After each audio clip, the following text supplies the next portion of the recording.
Star Wars Galaxies. He described Star's Reach as a blend of Star Wars Galaxies, RuneScape, EVE, and Ultima Online, which is one hell of a pitch. The game is set in a science fantasy universe where you explore procedurally generated planets. It's got a classless progression system with over 40 professions similar to Star Wars Galaxies, and the entire economy is player-driven.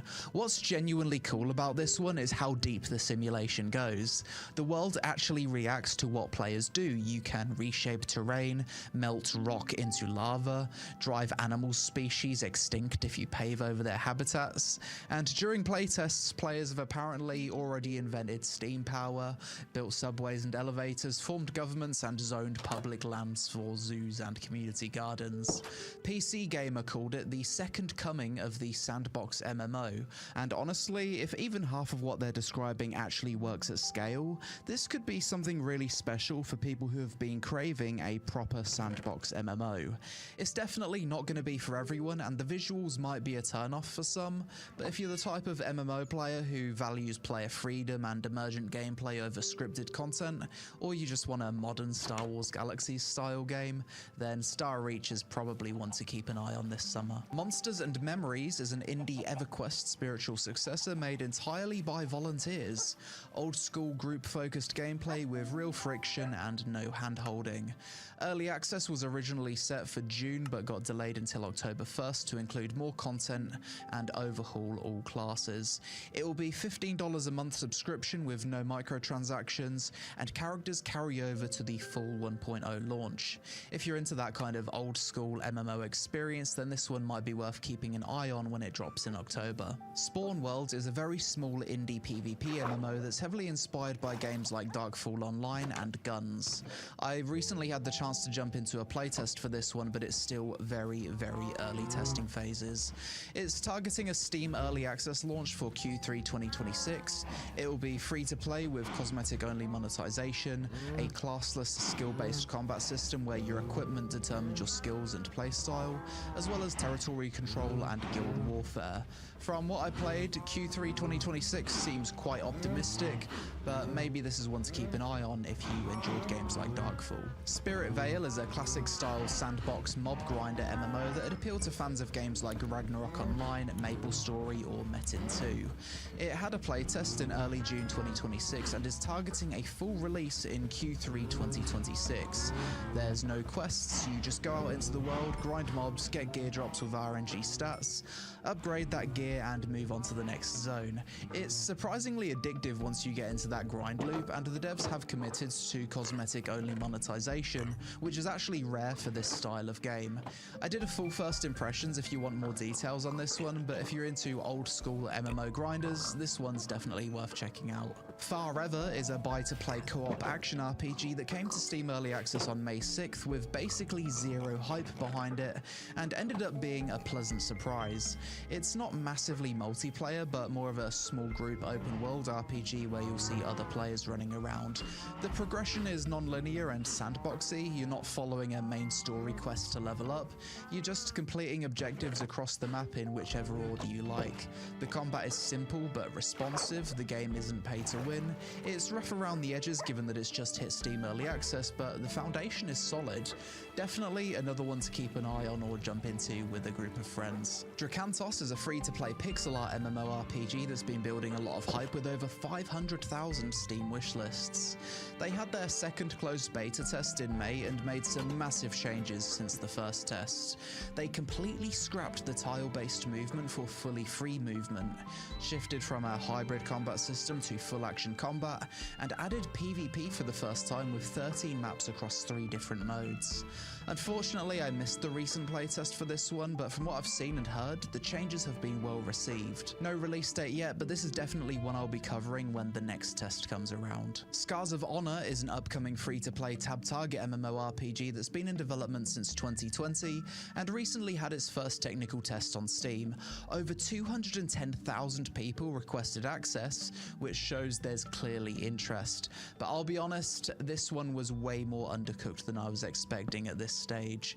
The community feedback was pretty harsh too, with many feeling that this game needs significantly more development time before it's ready for any kind of launch. To the devs' credit though, they have been very transparent about it. They posted a letter acknowledging the rough experiencing, saying the game and servers wasn't ready for this scale and it showed. We hear you. The creative director has confirmed they're going back and reworking all major gameplay systems, including the movement, combat and quests, based on the feedback. They've got over 100 people working on the game, so hopefully by the time the next test comes around, we'll see some significant improvements. Core Punk is an isometric MMORPG that's been in early access since late 2024 and is targeting a full 1.0 release by the end of this year. The studio has gone through a rough time with layoffs and funding issues earlier in 2026, but they've pushed through and will be doing a full progression wipe to reset the economy and prepare for launch. Plans for 1.0 include new battleground modes, guild warfare, new biomes, and a hardcore full loot dungeon mode. I covered this game on the channel over 2 years ago now, but a lot has changed since then, and I'll definitely be revisiting it for the full release. The game has an isometric fog of war as one of its unique features, and the community generally praises it as one of the game's most standout mechanics.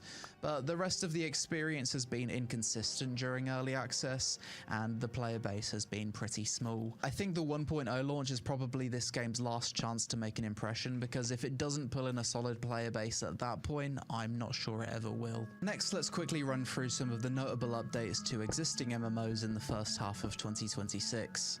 Old School RuneScape has been expanding its server infrastructure with new regional worlds for Japan, Singapore, South America and Brazil. And I can't tell you how happy I was when I first logged into the Singapore worlds and was getting 30 ms ping. Prior to this, SEA players had to connect to the Australian worlds with like 120 ms ping. The only downside to this, of course, is we now no longer have a valid excuse to not do the Inferno or Colosseum. RuneScape 3 has had massive changes in 2026 and has been going through what they're calling a road to restoration. They removed Treasure Hunter, which was the pay-to-win loot box system that players had been complaining about for well over a decade. They dropped a combat modernization update, launched the first part of their biggest ever area expansion called Havenheim, and they're reworking player housing this summer. Jagex have taken a deliberate financial loss to prioritize game integrity over short-term revenue. Whether that sticks long-term remains to be seen, but the future of RS3 looks positive for the first time in years. World of Warcraft's latest expansion, Midnight, which launched back in March, set in the land of Quel'Thalas, raised the level cap to 90, as well as finally adding a proper player housing system to the game. Reception so far has been mostly positive, with some calling it WoW's best expansion in years, although opinions are a bit split on the story and some of the class changes. As for Final Fantasy XIV, the game's been in a bit of a rough spot after Dawntrail didn't land too well with the player base. Patch 7.5 dropped in April, but the big news is the 8.0 expansion reveal at FanFest, which the community is saying needs to be a hit because Final Fantasy XIV cannot afford another underwhelming expansion. The game was also confirmed for Nintendo Switch 2 at Summer Games Fest. ESO got update 49 in March, which kicked off a class-by-class combat refresh, starting with the Dragon Knight getting a full visual, audio and balance rework, with every ability getting updated effects. They're planning to do this for every class across future updates. The update also came with a ton of quality of life improvements, such as free skill respecs, mounts purchasable with gold, optional overland difficulty settings for better rewards, and they've moved to a new seasonal content structure, replacing the old yearly expansion model. Throne and Liberty just got a huge new expansion called The Frozen Divide, which launched on June 25th, adding a new Frozen region called Nyx, a new Gauntlets weapon class, level cap raised to 60, new co-op dungeons, and a revamped progression system. I'm definitely going to be revisiting this one soon myself, because there's a lot of stuff I enjoyed about Throne, but the reason I stopped playing was that it started to feel like too much of a daily chore. As for Albion Online, things are still going strong. They launched on Xbox, dropped a full visual overhaul for the open world in April, and they're adding dragons this summer as a major world objective, with the best rewards sitting in full loot zones. Black Desert Online is still going strong with regular content updates, class balance passes, and new endgame boss difficulties. Nothing groundbreaking, but BDO does seem to just maintain a solid player base year round, and personally, after playing Crimson Desert, I really felt felt the itch to return to BDO myself. Unfortunately for Lost Ark, it's continuing to bleed players in the West with a server merge planned for August, which is never a great sign. They've got a new class and extreme raids coming soon, but at this point it feels like the Western version is on life support, whilst the Korean version remains healthy.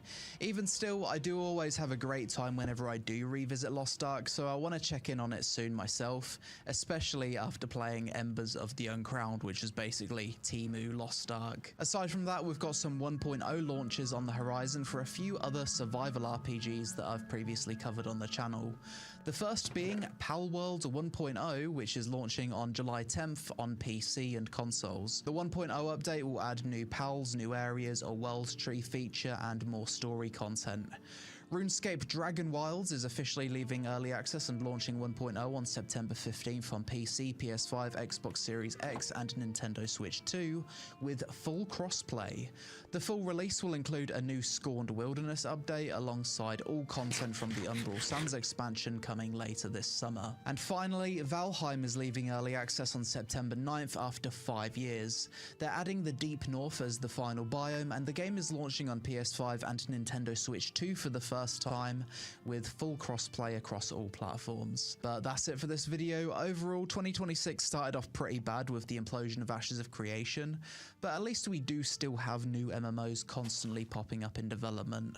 One obvious trend is definitely that the vast majority of upcoming MMOs are taking the PC console crossplay route. And it's becoming increasingly rare to see PC-only MMOs get announced these days. Let me know in the comments what you guys think about that. Is it dumbing down the genre, or is it a necessary step to take to keep MMOs financially viable? Also, let me know in the comments below if there's any other big MMO news that I forgot to mention in this video. Subscribe to the channel if you enjoyed the vid and want to keep up to date with the MMO genre. Social media on screen. Thanks for watching, and I'll see you in the next one.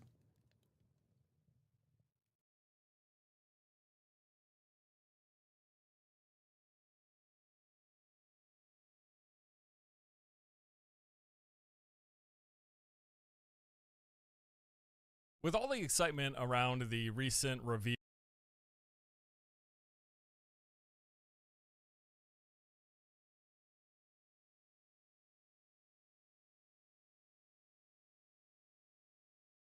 Video games are at their best when they feel like an escape, a place to go to that's nothing like real life. That's changed because even some of the most dramatized, chaotic, and violent game worlds are closing the gap on reality. And in some cases, the real world has already overtaken them. Take the entire GTA franchise, which used to be a joke at America's expense, a parody that couldn't possibly be real because it was so outrageous. This time around, the parody world of GTA 6 and the real world are really not discernible from each other at all. The Miami clubs with the bottle girls, twerking on top of cars in traffic, the lurid insufferable live streams, the mugshot of the Joker, a naked man running from the police, the fast cars, drugs, guns, and people going berserk on the streets. Rockstar directly copied crazy but real viral moments for the trailers, which is why they feel true to life yet satirical at the same time. Because America really is just a parody of itself at this point. Yet all of this is to remind yourself that the most anticipated game on the planet won't even come on a disc. You'll pay $80 for the game, but there will be no copy to hold on to, lend to a friend, or keep in your collection. In fact, soon after, PlayStation announced that it's just gonna kill off discs entirely. Hideo Kojima, the legendary designer behind the Metal Gear Solid franchise, which is some of the most prophetic games ever, made this chilling prediction back in 2021. It belongs to a long tradition of games and their creators predicting the future in uncanny detail. The surveillance, tech billionaires, culture wars, and pandemics, years before they entered our lives. Some of those predictions are seriously dark, but Rockstar always managed to keep theirs brilliantly satirical. I hope you have health insurance. For Vice City in 2002, they built a radio show called Pressing Issues. The first thing that hits you is the insane amount of effort that went into one single radio show, and the way it describes today's culture war is both prescient and hilarious. There's Alex Shrub, a young smug congressman who thinks the rich should be lifted up and the poor left behind. It's okay to be rich as long as you say you care about the children. crime rates only go up if you don't turn the graph upside down. Turn it upside down, and they have halved. There's the local Vice City resident John F. Hickory, who wants to dig a channel and float Florida off the mainland to stop people pouring in from the north, which is the only reason why Florida is inhabited in the first place. Immigration is to blame. People are flooding into our state from all over America. A river of freedom, a river of hope, a river which runs from the coast to coast and cuts us off from the 47 states of wastrels and bad influencers to the north. I am not a racist. I hate everybody irrelevant of other issues. There's Pastor Richards, a televangelist who's constantly asking for donations. With funding from NASA, we will equip this massive statue with rockets, blast into space, and colonize Saturn with a race of morally correct, affluent people ruled by me. Do what I say, and you won't have to think for yourself. But this one is spot on, given that this game was released over 20 years ago. It's an episode called Modern Life in 1984, where a technologist is brought on to explain the future. In less than 5 years, manual labor will be entirely obsolete. Shops will be staffed by robots. Coal will be mined by robots. Even the dogs themselves will be robotic. You'll have a robot baby you can build and raise instead. It will drink oil instead of milk. The job losses and robot dogs are very real now, and robot babies definitely aren't the absurd joke they were back then. When GTA 4 landed in 2008, it included a semi-functional internet with search engines and a Craigslist parody called Craplist. You could even join online dating and swipe through profiles. If you click a link about beauty pageants, you get a police notice that tells you the site was a sting, and it tells you, we see it all, we know it all. GTA 5 in 2013 stepped it up again with full-blown in-game cartoon shows, including one called Impotent Rage with a blue-haired superhero. Impotent Rage, the liberal superhero. He'll save the day for straight or gay. Impotent Rage. Tax the rich, not the poor, even though he funnels money offshore. It's the perfect caricature of the successful extreme liberal who pours out their heart on ethical issues while enjoying their status to get rich and influence others. And this was years before the term woke entered the mainstream lexicon. Republic Space Rangers aims the other way, with its parody of redneck American men who patrol the universe in a spacecraft destroying threats to the country, which many have retrospectively compared to ICE. Republican Space Rangers. Intergalactic War on Terror. When social media was still very young, GTA 5 also gave us Life Invader, as an in-game social network founded by a guy called Jay Norris with his plain tech bro T about as thinly veiled as Mark Zuckerberg as you can imagine. His company then harvests data and sells it to the government. We have put 1 billion people's private data in the public domain, and we have milked every penny we could in the process. Norris takes the stage for a product launch, unveiling a new phone whose flagship feature is stealing data from every other nearby device. Now you're going to be able to stay docked 24/7. On the bus, you can dock. On the subway, stay docked. You can be docked in at home, and at the same time, you're docking with some kids at the public pool. The protagonist, Michael, rigs the phone to explode. Norris lifts it to his ear on live TV and it explodes. The timing here is everything. GTA 5 came out in September 2013. The same summer, Edward Snowden walked out of the NSA with proof of the government doing pretty much what the storyline dictates. That was a watershed moment in internet privacy, and Rockstar was ahead of the game. With all of their predictions and uncanny parodies scattered across their games, you have to wonder, how do they always get it so right? Well, it's got a lot to do with their painstaking attention to detail, which everyone is really looking forward to seeing in GTA 6. Because when they built the GTA 5 game world, the developers spent months documenting LA to create a hyper-realistic simulation. They took thousands of images and interviewed undercover FBI agents, mafia experts, and working gang members, and toured a real prison. Their art director explained how they don't want to recreate the physical place, but the idea of it that exists in our heads. And that idea deceives us. Real underside to the city, but it's the sun that gets you first. The GTA 6 version of Miami's Vice City will epitomize 21st century America, with its intoxicating aesthetic that pulls you in at first, but hides something far darker beneath its palm-studded beachfronts. Rockstar's obsession has always been about recreating the aesthetic surface of our world, but another game has pushed that vision into a much more dystopian future that's feeling more uncomfortably real by the day.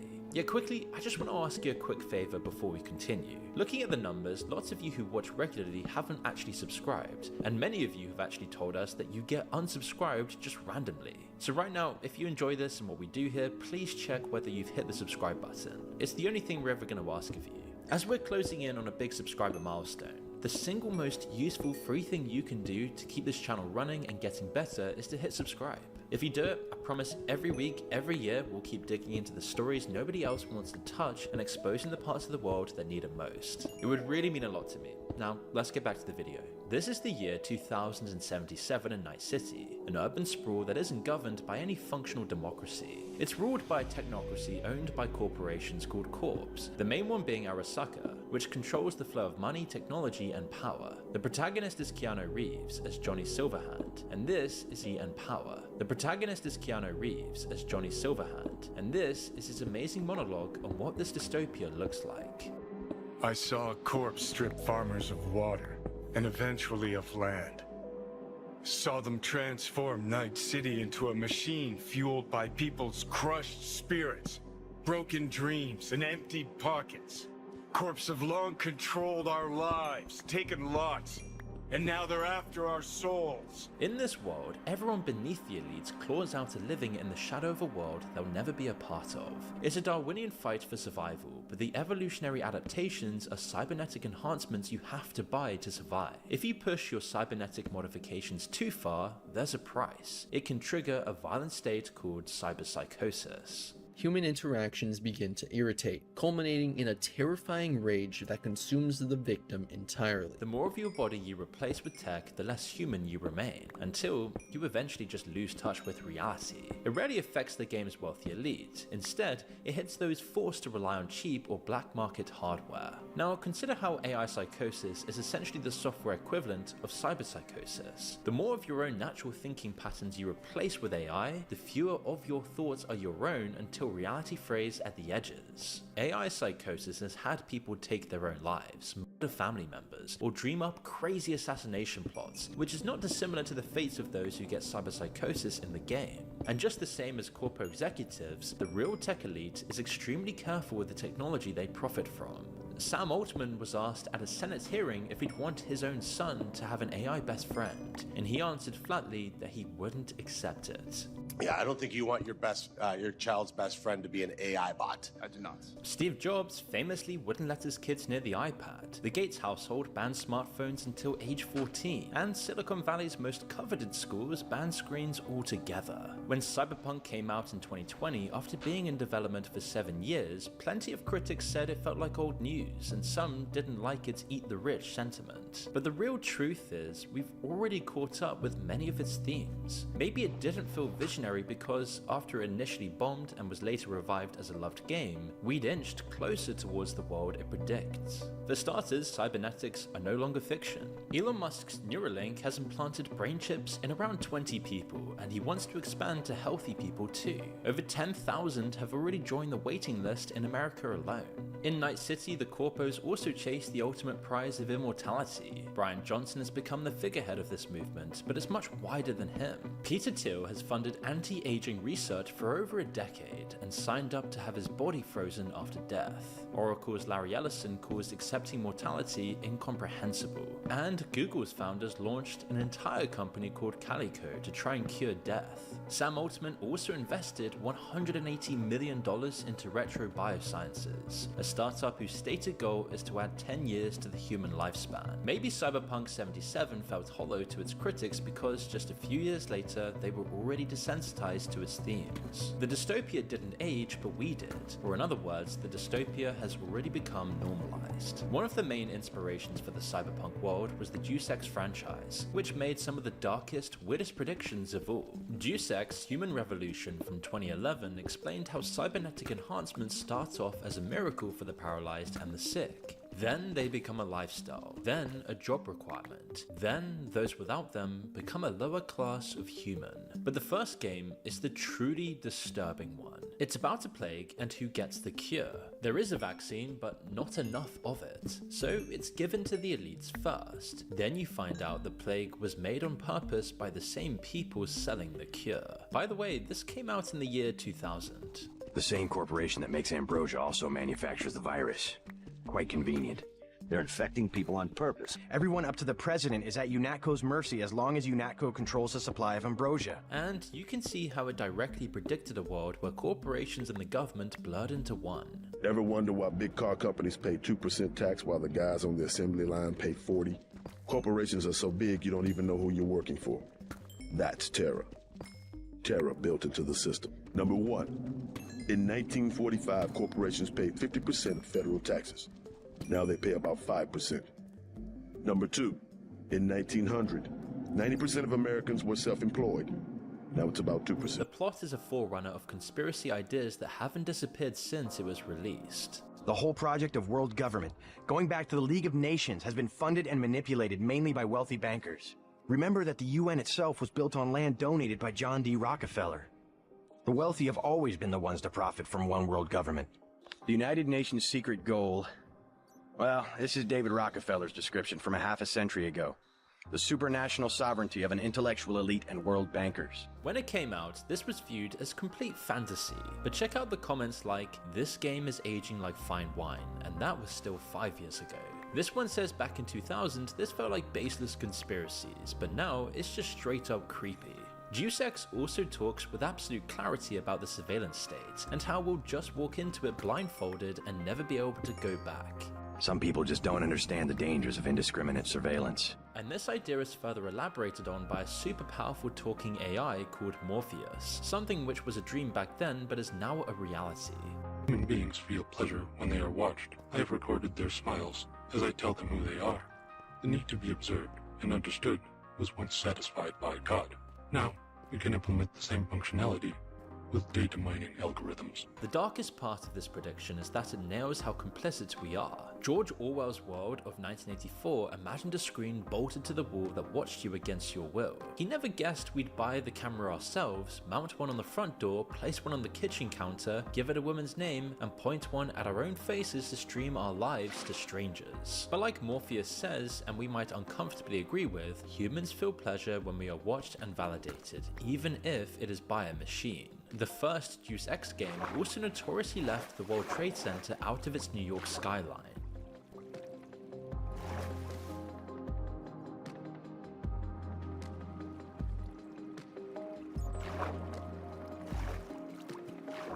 The explanation that spread online was that the console couldn't render it, so the developers wrote it into the plot that terrorists had destroyed the towers. But this became a conspiracy unto itself, as that piece of dialogue refers to the Statue of Liberty and not specifically the Twin Towers. According to one of the game designers, a texture artist building the skyline simply forgot to include them. This is what he said in an interview to clear the rumors.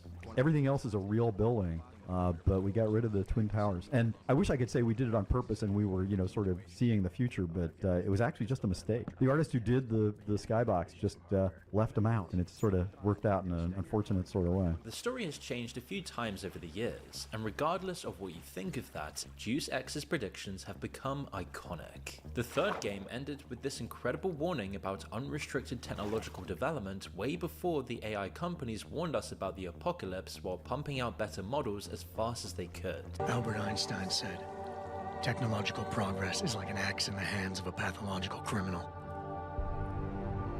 It took me a while, but I finally see his point.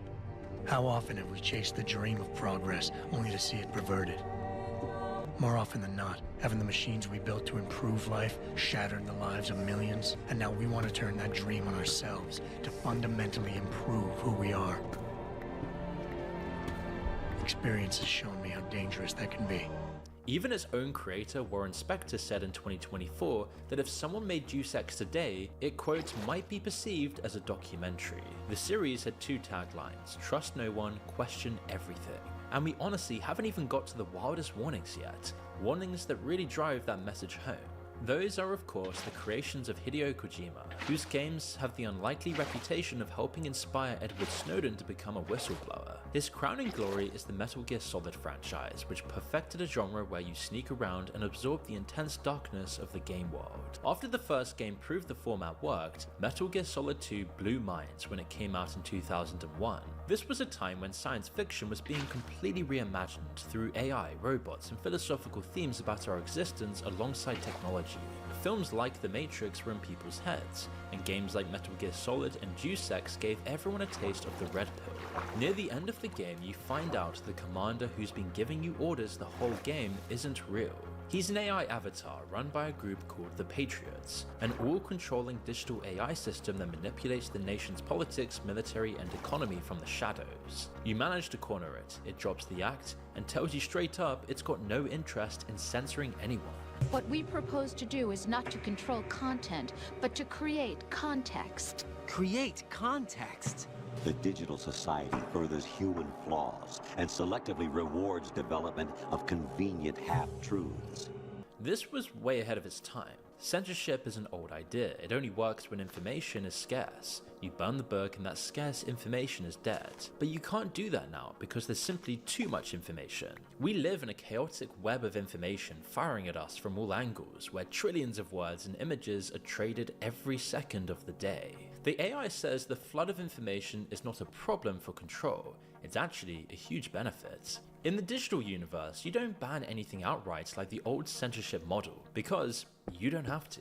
You just decide what's pushed to the front of the algorithm and what's shadow banned or buried under the noise. This is precisely what Snowden's leaks and the Twitter files revealed, and we all know that our feeds mirror ideologies back to us. The plan even had a name, the S3 Plan.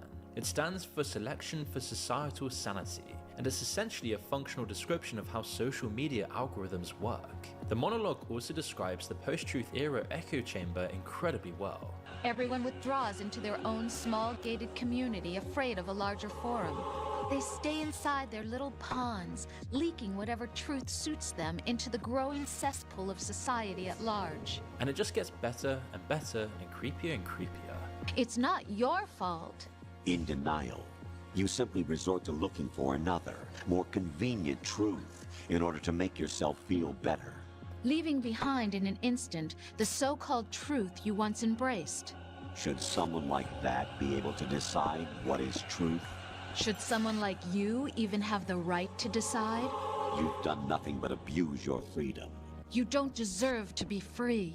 The gut punch is how the AI justifies its control. Kojima saw how humans would build AI in their own image years before we did exactly that. The killer blow is how it's humanity's own ideas that the AI uses to take away our freedom. After all of this, the game breaks the fourth wall and tells you to turn the game console off in a final act of manipulation. Raiden, turn the game console off right now. What did you say? The mission is a failure. Cut the power right now. This Reddit thread of people who experienced it firsthand describes how freaky the moment was, and some even turned off the console for real. And these became running themes in the franchise, with a through line relating to none other than Orwell. Orwell wrote 1984 in 1948, and simply switched the numbers around to mark a time in the near future. Metal Gear Solid 3 is set in 1964, and explains how there is no real enemy. The enemy changes depending on what the politicians need to win votes. That was 2004, right as the justification for the Iraq War was falling apart. The world's superpowers have consistently funded dictators only to destroy them when the pendulum swings. Metal Gear Solid 5 is just straight up set in 1984 and is the last game from the original franchise. So, in Orwell's book, one of the government's tools for control is a project called Newspeak, designed to control language and discourse, and every year they release a smaller dictionary. Eventually, there's no words left for freedom, no word for rebel, and so on. Orwell always thought that language was central to government control. Kojima's story is similar but way more radical. Instead of shrinking a language, he takes a language and turns it into a killing machine. There's a parasite that kills you if you speak the wrong language, which is English, because the game's main villain claims English destroyed his culture. It's a nod to colonization, and Kojima's cruelest touch is that the parasite spreads precisely because everyone speaks English. The thing that connects the whole world is the thing that kills it. Orwell's nightmare was mostly a bureaucracy designed to restrict freedom. In Kojima's world, your voice is a literal weapon. Both result in subjugation and control, and both comment on the subtle restrictions on freedom of speech today. There's absolutely an approved way to say things, and there's a way that risks getting you flagged. Nobody has to ban the word outright, there's just a silently enforced orthodoxy you need to follow to fit in. You don't need to delete the word from the dictionary if you can just make everyone too nervous to say it. Kojima's ideas got a lot bolder when Metal Gear Rising blew up in 2013, especially its villain, Senator Armstrong, who wants to burn America down and start again. Fuck all these lipstick lawyers and chicken shit bureaucrats!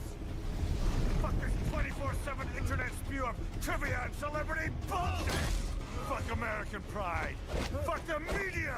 Many reacted that this is the ultimate parody of Trump for obvious reasons, including the fact that he came out with the MAGA slogan way before Trump's campaign, though the slogan itself dates way back to Reagan. Others love his attitude.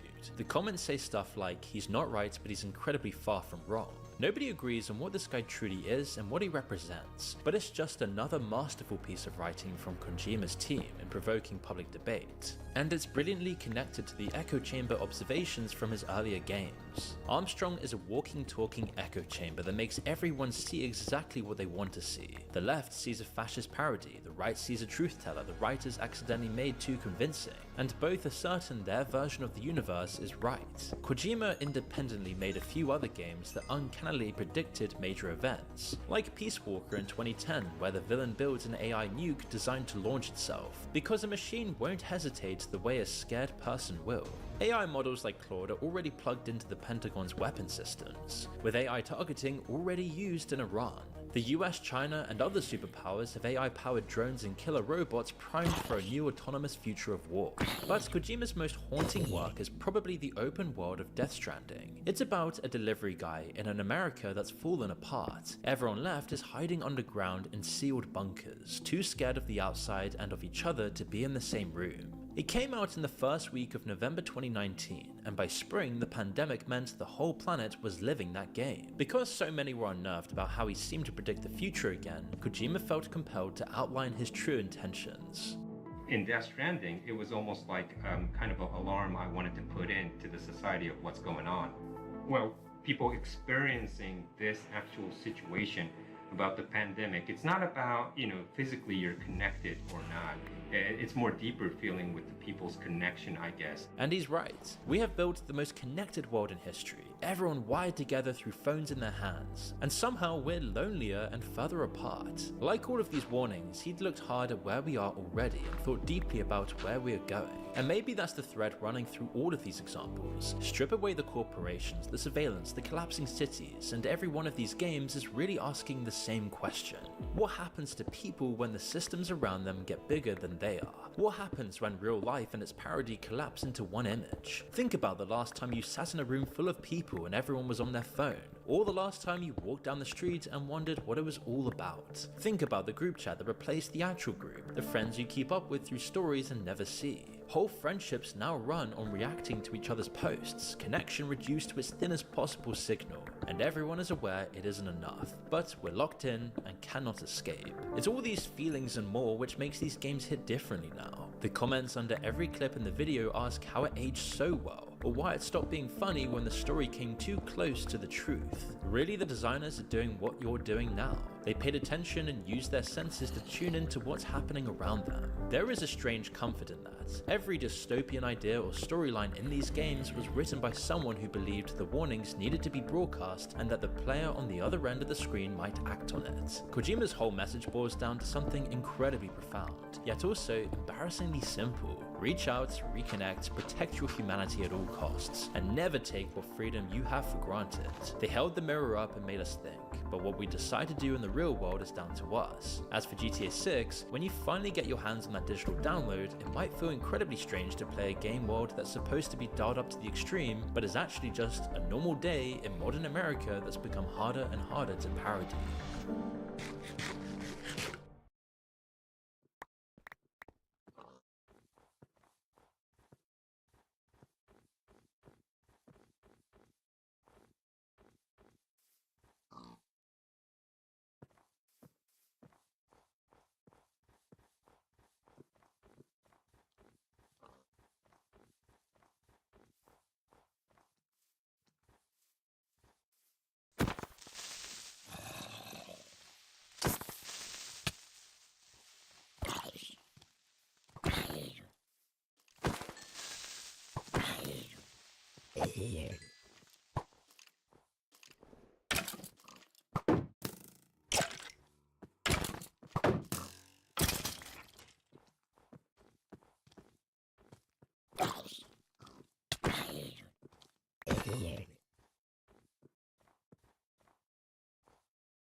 Caitlin Tracy is a criminal illegal alien from Canada who is charged with simple assault, neglect of a child.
Yeah.